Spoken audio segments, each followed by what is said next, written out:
The following is a paid preview for a game seeking funding on Kickstarter. The product seen here is a work in progress and is subject to change during the duration of the project. Hi everyone, it's me, Ferdinand the Garbage Stacker, here with another Kickstarter preview, and this time I'm going to take a look at Gnomes and Wizards. This is from Cravern Games. This is a game that plays 2 to 4 players, 14 and up, and plays around 90 to 120 minutes. I think the game actually plays a little faster than that. But basically, this game is a tactical game where you're going to be either gnomes or wizards. You can have a team where you can have the gnomes versus the wizards, or you can have a free-for-all where everyone goes for themselves and try to be the one on top, that either achieving the most victory points, how many of your HP has lasted throughout the game, or if you be the last one standing and defeated everyone else. So first of all, you have a modular board, so depending on the number of players, that is the how big the map is. It's made up by these triangle pieces, and then you'll shuffle all of them. So you're playing the yellow, you get all the yellow piled together, all the blue piled together.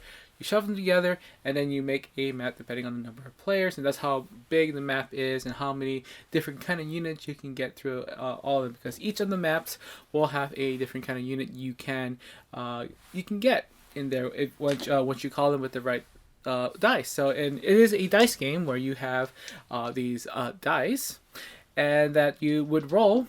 Kind of like Yahtzee style, you roll, you get to pick one, or you get to hold them, you get to roll the rest, and you get to do that up to 2 times. Depending on the number of roll, you can call some of your extra units to the field to help you out, and each of the units do have their special abilities. You can add movement, you can add more attack to your units. You do start it with your leader piece, and they'll move around the board. You're trying to go to the units that you want to put on the board. Once you have the right dice roll on them, you can put it on the board, and as I said again, each of the units of the game will get special abilities in there. They'll have different stats, how far can they move, how mighty their attack is, and you also need to gather some of the crystals to activate their abilities, and each of the abilities of all the units are different. Now, of course, this is a tactics game, so you're going to have combat into this. Combat is very simple. All you do is use a unit to attack. You see how high their attack is, and that if it's over the defending unit's shield or maximum defensive strength, then you'll be able to do full damage from the attack. If not, you can do only half of the damage. So now that's something that I do really like in the game, is that there's no way to completely defend yourself. I mean, you're at least going to have attack and bring down the units, and as you bring down units, they are going to be worth points at the end. So each unit and even the leader themselves are worth points. But if everyone at least survive, or at least the surviving team survive, the points are added up for the ones you have survived, and also the ones you have taken out, and who has the most points at the end of the game wins.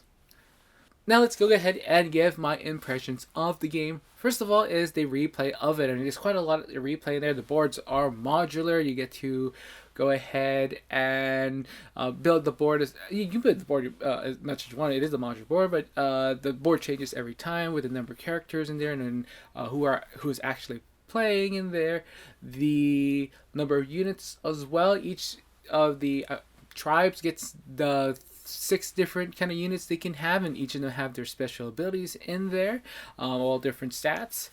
I also think that combat's pretty interesting. It's also very simple how it works. You just have to know how much you're attacking. There's no really, dice is not completely involved with that. Dice is just going to be involved with how much you're going to add to their attacking strength. So if their attacking strength is much more than in a defending unit's defense, they do only full damage. If it's below that or equal, then you only do half damage. And lastly of all, this is a very simple game. It's easy to set up, not a lot of rules to explain. So I would just classify it for gamers that not looking for a very big overall bunch of rules and miniatures and stuff. Also, I would even place this as maybe even a family game if you're able to just go around the board and try to just kill each other's off in there. But it has some really whimsical art in there, and it's very short and simple. I would even say the way we played, it's about under an hour, and that's with 3 people already. Alright, that was a quick look at my impressions of Gnomes and Wizards. And again, this is a tactics game, very light and simple. You can go ahead and check the description below for a link to the Kickstarter. You can see how the campaign goes and see what they have to offer. This is something that you like to support. Alright, I am Ferdinand the Cardboard Stacker. Thank you for watching my video, and remember to keep on stacking games.